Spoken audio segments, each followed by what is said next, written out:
Engage your brain and enter the mind's eye. I'm your host, Brian Turnov, and you're listening to Z Talk Radio. It's Thursday, February 4th, 2016, and that sadly means we just commemorated another anniversary of the tragic Dyatlov Pass Incident. In February of 1959, 9 experienced hikers mountaineering in the Siberian Urals go missing and are later uncovered in a series of grisly discoveries that have confounded every credible explanation. There are so many weird circumstances and mysterious lingering questions that remain that have turned this into one of the most known unsolved cases in the world. Some of these lingering questions are: why were the hikers and climbers wearing no boots? Why were the branches of forest pines singed to a height of 30 feet? What were those mysterious markings in the bark of nearby trees? Going down the rabbit hole even further, what was this so-called quote-unquote overwhelming force that was capable of breaking 8 ribs in a single blow without leaving any bruises? Why did the KGB infiltrate all of the search parties and attend the funerals? And finally, why were the clothes tested for radiation? Tonight, you'll hear new evidence, new analysis, and new brains as we feature 2 guests on the 57th anniversary. In the first hour, we invite Jason Zasky of Failure magazine. He'll be discussing a variety of theories, but we'll focus mainly on his interview with Donnie Eichar, who concluded that this incident was caused by a natural occurrence called the Carmen Vortex theory. In the second hour, we have another Mind's Eye exclusive for you, the listener. We're talking with international investigative journalist Svetlana Oss, who'll be giving her first English-speaking language interview with us, the Mind's Eye. Svetlana has been the leading commentator on this profound mystery since Moscow Times first sponsored her 2007-2008 investigation.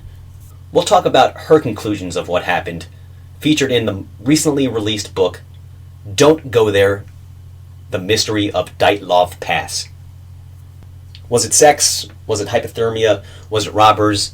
Tonight you'll find out as we get down to the solution of what really happened to these 9 hikers in the Dyatlov Pass mystery.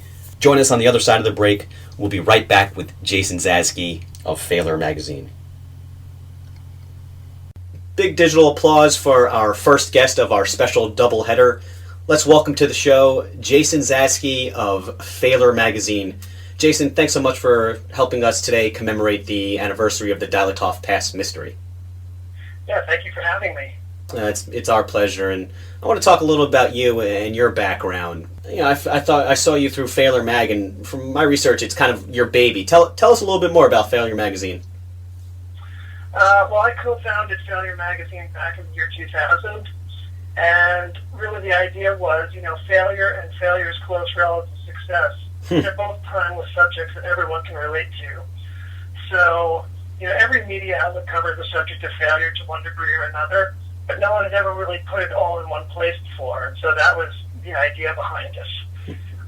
But a big key is that we try to make it a vehicle for learning, because you can really learn a lot from the experiences and failures of others.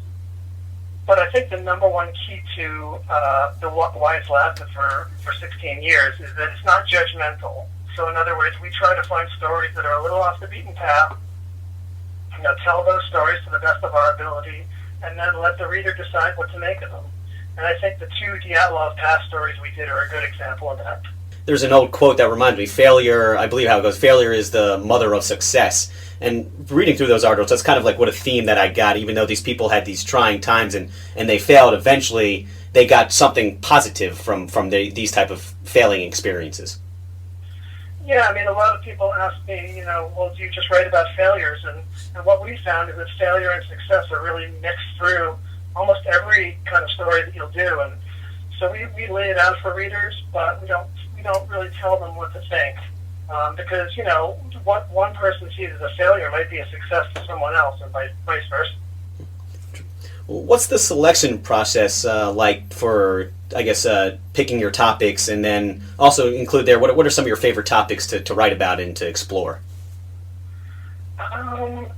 I think we just know it when we see it. There's just that instant connection that we see something and go, oh, that's a failure story. And usually it's not very obvious. Like, we don't write about the mainstream failures that every media outlet's covering. We try to find things that are a little bit unusual or a little bit less well known, and focus on those sorts of stories. So I think that's really the basic process that we go through. And a lot of the topics that you focus on were actually in the news, and they might have made some type of blip on the radar.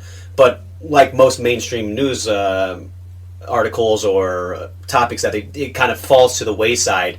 And there, a bunch of ones that you've explored, you kind of picked up and let this story continue and unfold. And I think a really good example of that is the one that I read today or earlier this week, where it was about a man who was lost out on sea, and a lot of people really didn't, and he survived after, I think, a year plus, and a lot of people didn't really find that his story might have been true, but you explored it, and you found that there was a lot of validity to it, and on top of that, this person who was lost at sea came out with maybe not a positive experience, but something that they could learn from. Exactly. So a lot of our stories, you may have heard the story in the media, but not really know anything about it, and then we go really deep and find out really, the backstory of what happened. And so there's probably a lot of examples like that on the site. And I really highly recommend it. Give out the social media sites for Failure Mag, and even your own social media sites, so people can kind of connect to you right now while we're doing the interview.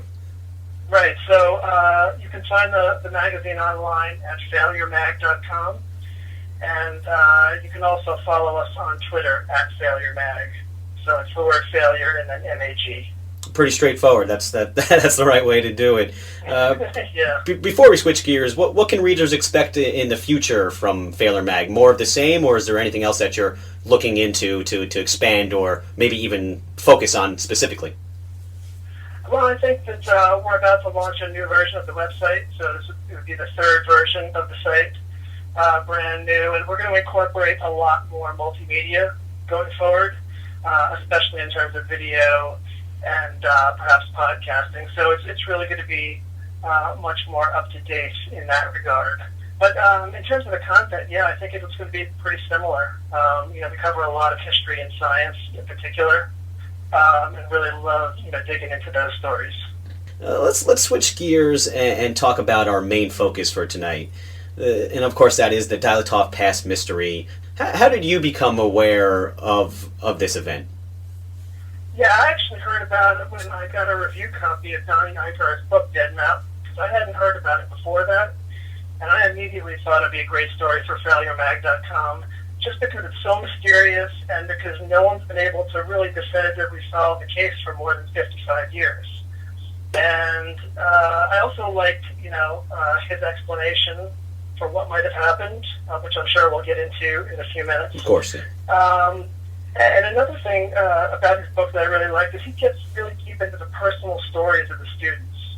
He goes beyond the theories about what happened and really gives you a sense of who the people were who were involved. And another really interesting thing I thought that he did was he took the initiative to travel to Russia, and he literally attempted to retrace the steps of the group, going all the way to Dead Mountain in midwinter, which of course put his own health and safety in jeopardy. Just for our unfamiliar listener, Jason, give a quick synopsis of what that event was, the Dyatlov Pass Incident.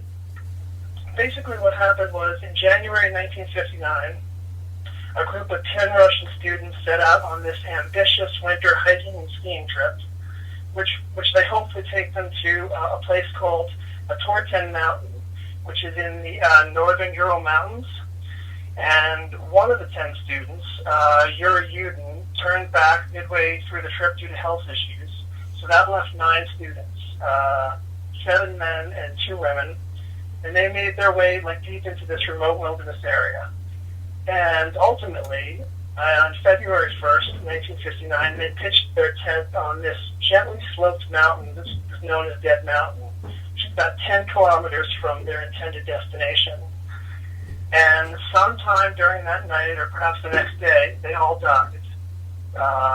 it appears to be from hypothermia, but 3 of the students had these strange and potentially violent injuries, like with one of the students was missing her tongue, for example.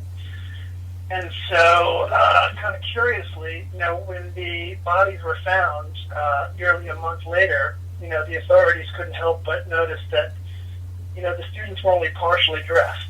So nearly all had no boots on, some had no socks, and that was like really odd, just considering the weather there is, consistently below 0 and, windy.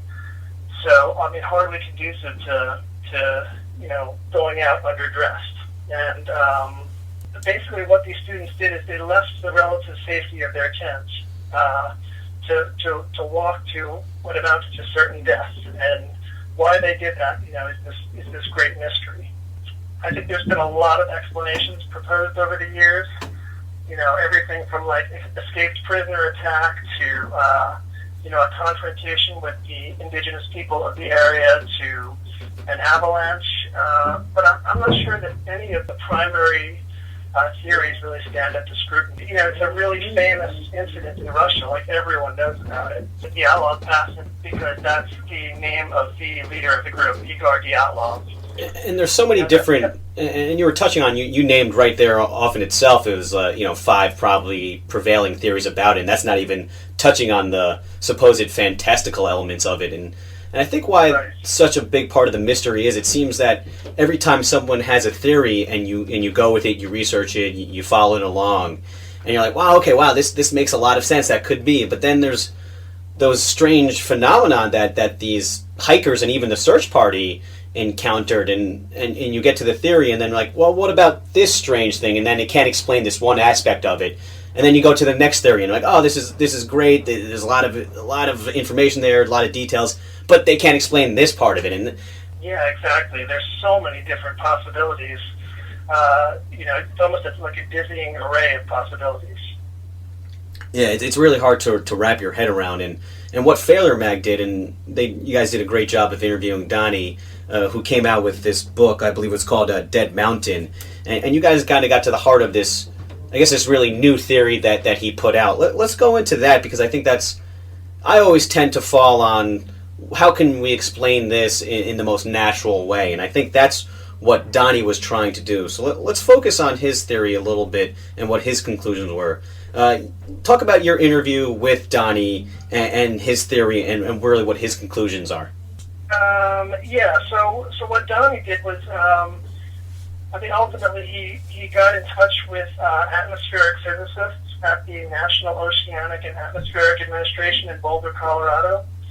And the theory that they came up with was that the shape of Dead Mountain Summit, and it's kind of like a symmetrical dome-shaped summit, combined with the proximity to the group's tent, created the ideal conditions for something called Carmen Vortex Street, which occurs when wind of a certain speed hits a blunt object of a particular shape and size.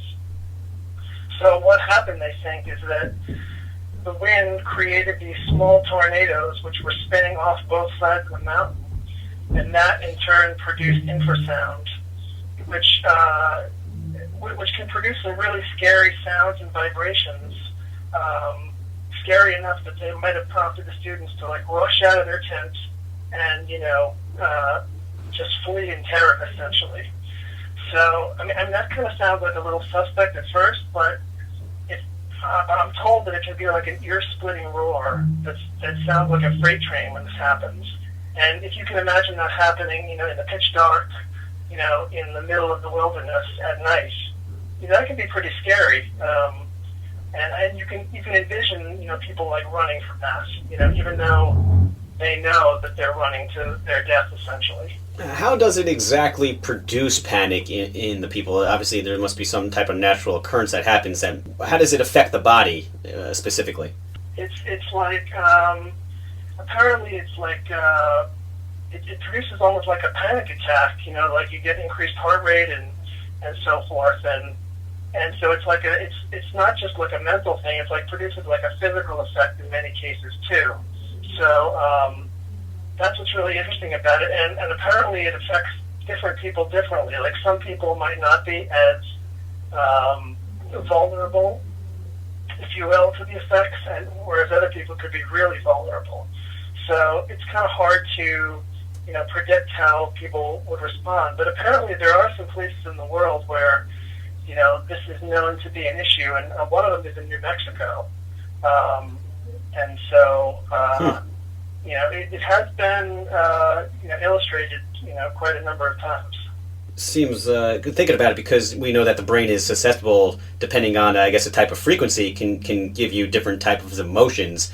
Certain frequencies can calm you down. Some of them can relax you and give you anxiety and so forth. So a natural occurrence of this definitely seems to make sense, and kind of going through the strange phenomena that occurred, that does explain a lot of it. Why they would, I guess, why would they be some of them would only be partially dressed? Why some of them maybe only had certain types of, a physical effect on them?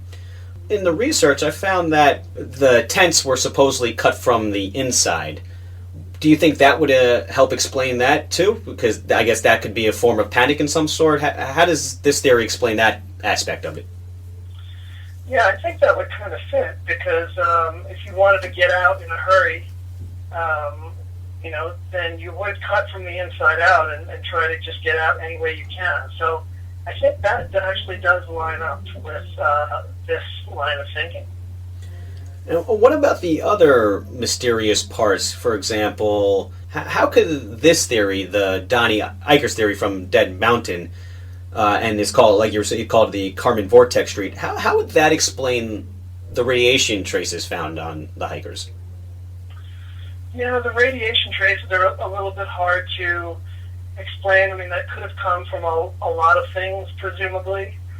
My understanding is that although the radiation was seen to be high at the time, like by modern standards, by current day standards, it would not be seen as, very high based on what we know about radiation today. So it kind of discounts that a little bit.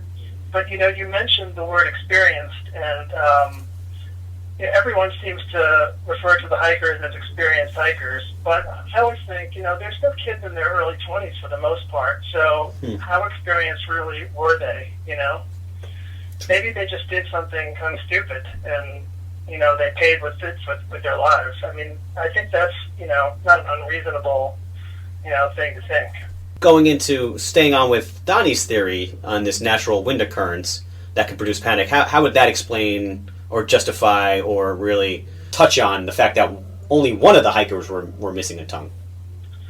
Right. Well, I think Donnie's theory, basically what he's thinking is that the infrasound produced panic. They fled away from the tent, and then without being fully dressed, and so ultimately succumbed, due to the effects of the cold.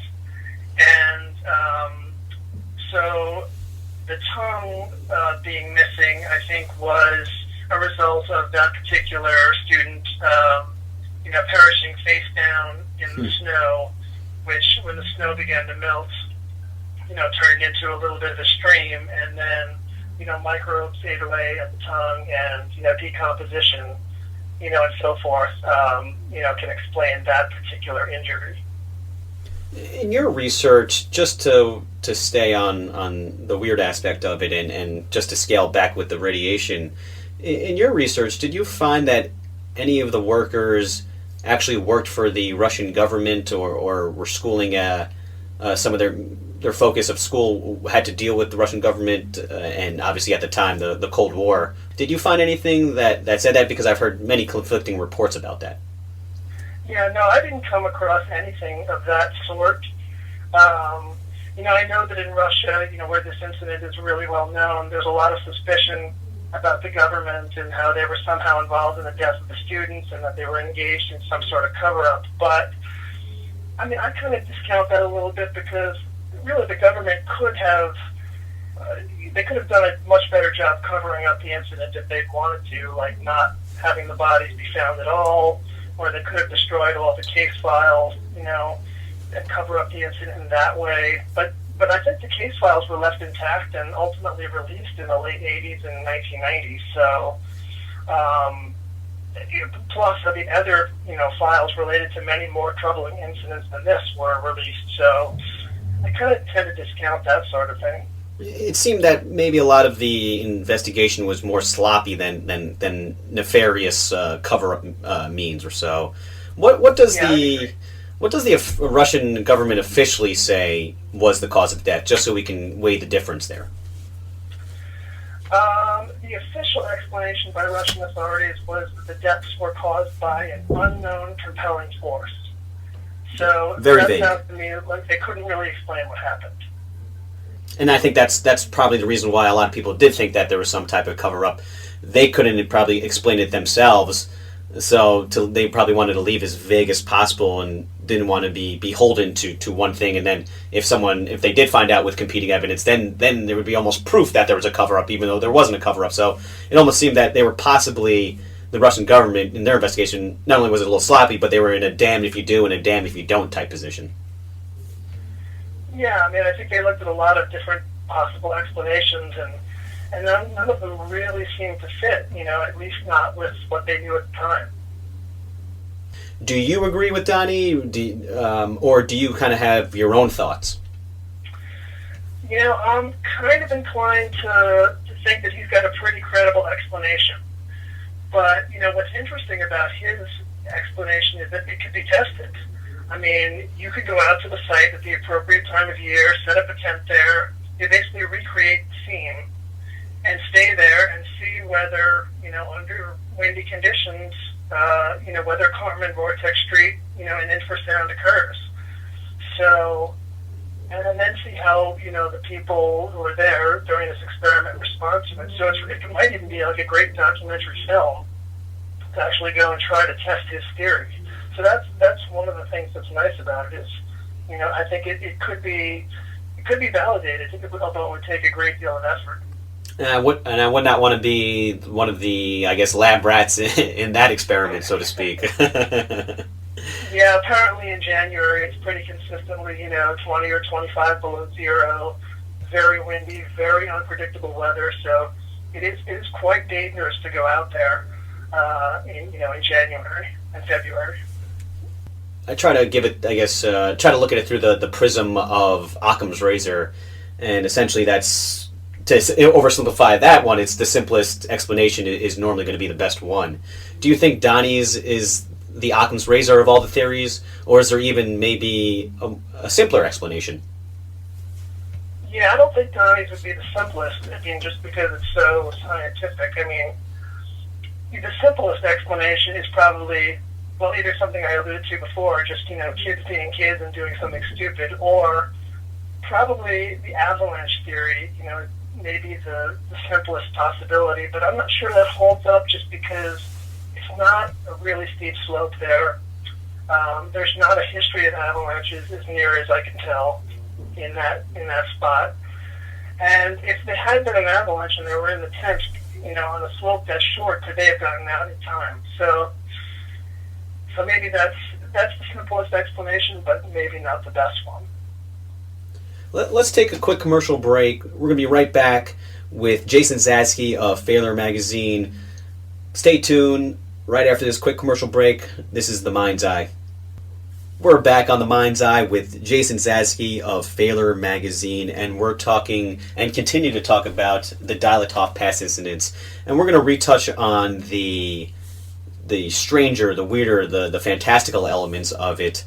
But recently there was actually some new news about this area, and Jason, I'm sure you heard that there was a tourist, his body, I believe it was their body was discovered actually in that same area. Although I don't think anything has been told about what the official autopsy has said about it. What have you heard about this news? Yeah, and your thoughts? It was a 50-year-old man, I believe, who was found dead in the area. And I guess the most likely explanation for that is that, with all the increasing attention surrounding this incident, thanks to recent books and internet coverage, it's probably inspiring more and more people to try to visit the site, even in the winter. And, the weather conditions there are so harsh, with temperatures, 20, 25 below zero, and really unpredictable, weather patterns and storms that makes it a risky endeavor to try to head out to the site in winter. So I suppose that's the most likely thing that happened, but who knows?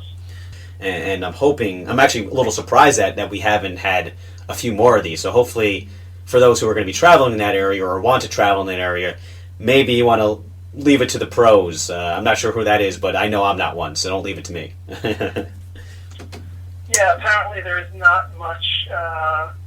There's not much in in the neighboring area. I mean, for instance, if you needed medical care, it sounds like the nearest third world-ish hospital is probably 60 miles away. So it's not exactly a safe place to go.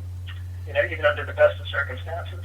Yeah, the conditions are treacherous. Like you said, even in the best of circumstances.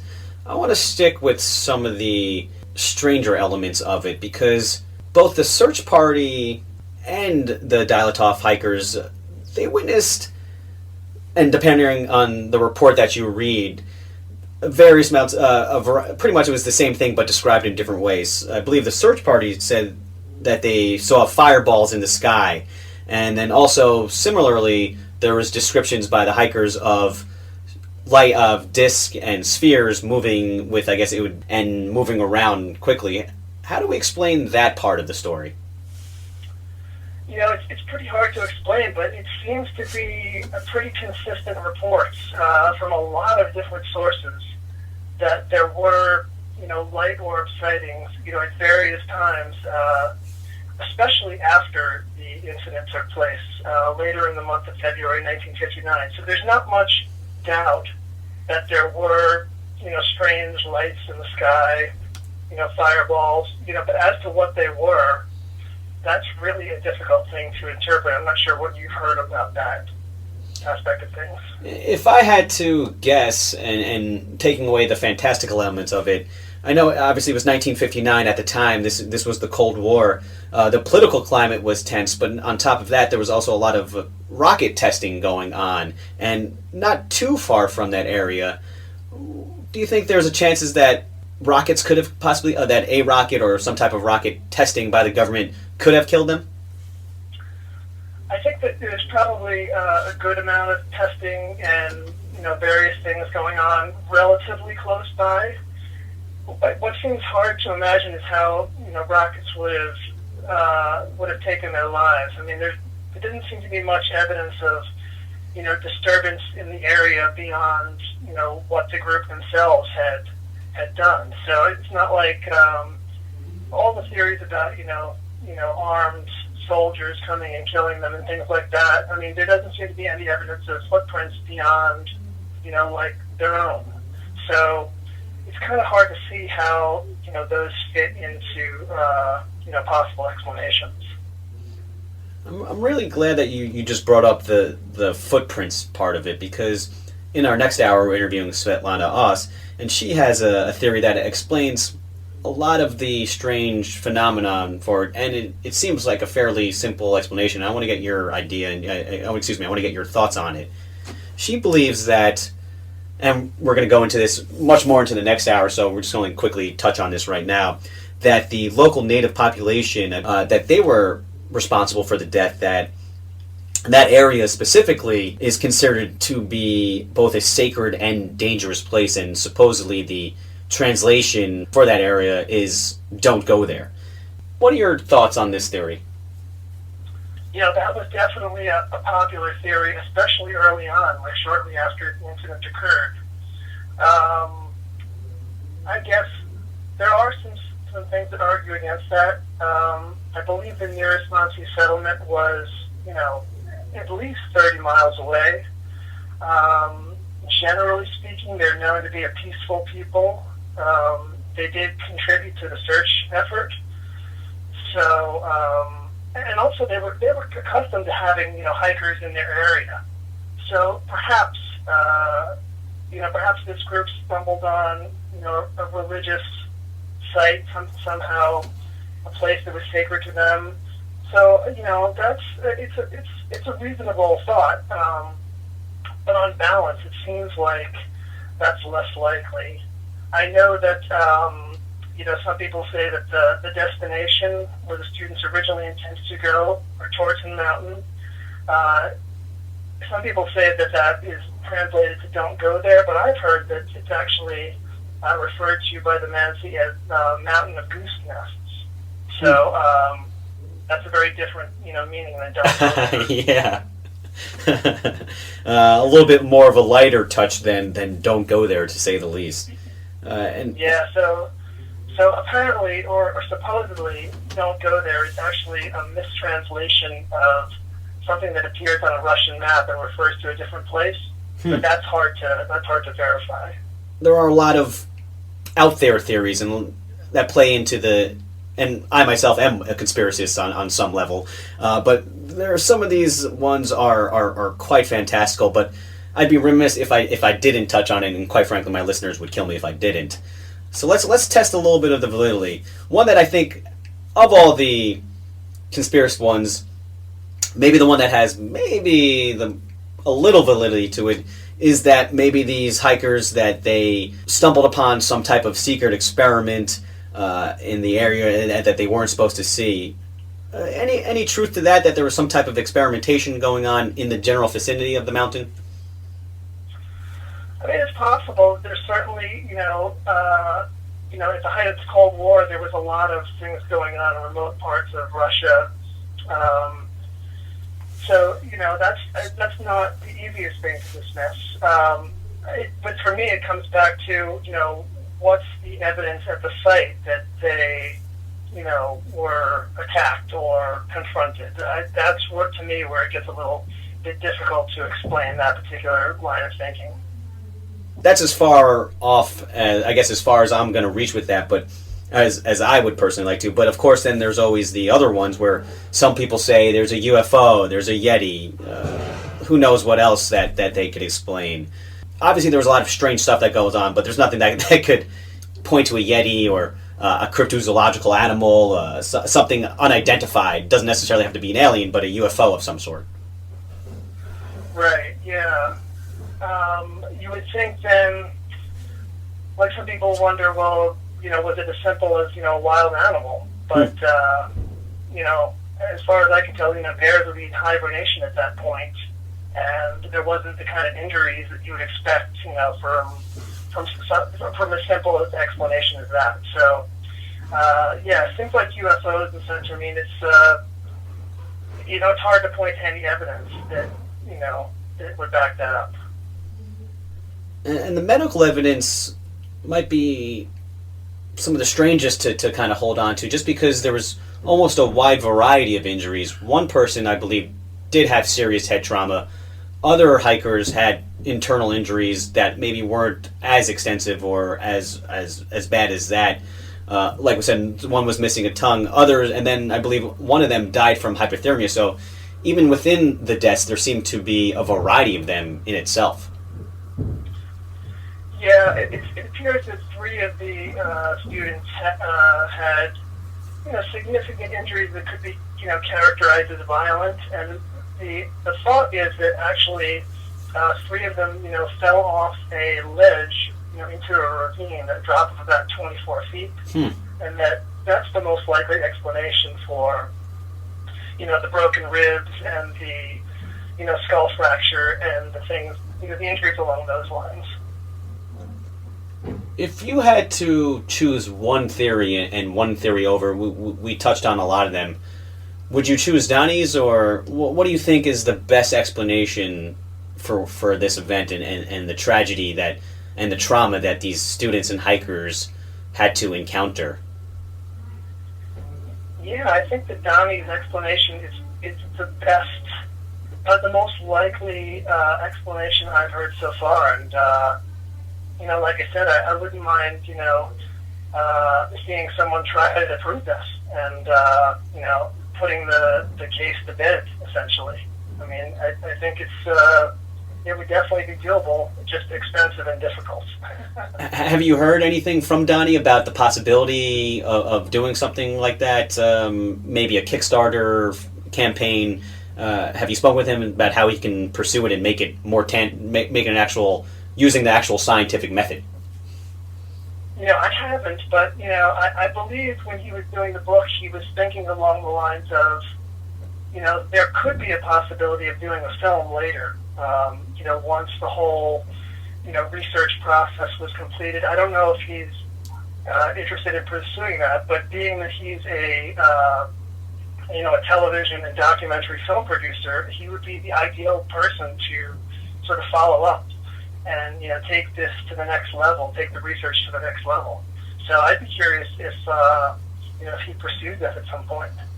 Me, myself, I'd donate a couple dollars times by the hundreds and really the thousands of people that are fascinated by this topic. It would be a perfect Kickstarter campaign, to be sure. I think you should pass that idea on to Donnie, and you can take all the credit for it as well. So. Maybe I'll do that. Well, we only have a couple more minutes left, so when these type of tragedies and events occur, the most important thing we can do is educate ourselves and what we can learn from it. What are the lessons that we can take away from it? In your opinion, what can we learn from this incident, and what are the most important things to take away? Wow, that's a good question. That is a really good question. I think probably the most basic lesson is for people to consider the risks of what they're doing, out in the wilderness, because it can be deceivingly dangerous, to go far from civilization, especially under really hazardous weather conditions, and we see that all the time. We see incidents, here in the United States, frequently people just get in way over their head, going out, into the wilderness and, attempting to, do certain things or, push the limits of, what can be done. So I think that's probably the number one thing is just, just consider what you're doing. This is pretty dangerous stuff, to go to some remote parts of the world. Unfortunately, forward thinking is a rare commodity these days, and hopefully that's what we can take away from this is you got to know your strengths, you got to know your weaknesses, you got to know your limitations, what you can do and what you can't do, and really most important obviously is to be safe, and hopefully a tragedy and an event like this will never happen again. And before I let you go, Jason, just share your social media sites one last time. Oh, sure. So you can find Failure Magazine on the web at failuremag.com, or you can follow us on Twitter at failuremag. All right, perfect. And of course, we have the links up on our site now as well. Jason, I might be going out on a limb here, but I don't see you taking any travels to Russia in the near time future to do this type of investigation yourself, right? We're going to leave it to the pros, both of us. Yeah, I think that's probably safe to say in this case. I'm going to try to convince Donnie, I suppose. Yeah, oh, no doubt about that. And hopefully, I want you to stay warm. I know you're down in Nashville. You got hit by the blizzard just like us on the East Coast here in New York City. I want you to stay safe and stay warm. And I just want to say thank you so much for giving us a slice of your time tonight. Oh, thank you so much for having me. Stay tuned. We'll be right back with international investigative journalist Svetlana Oss giving her first English-speaking language interview. We'll be right back on The Mind's Eye Show.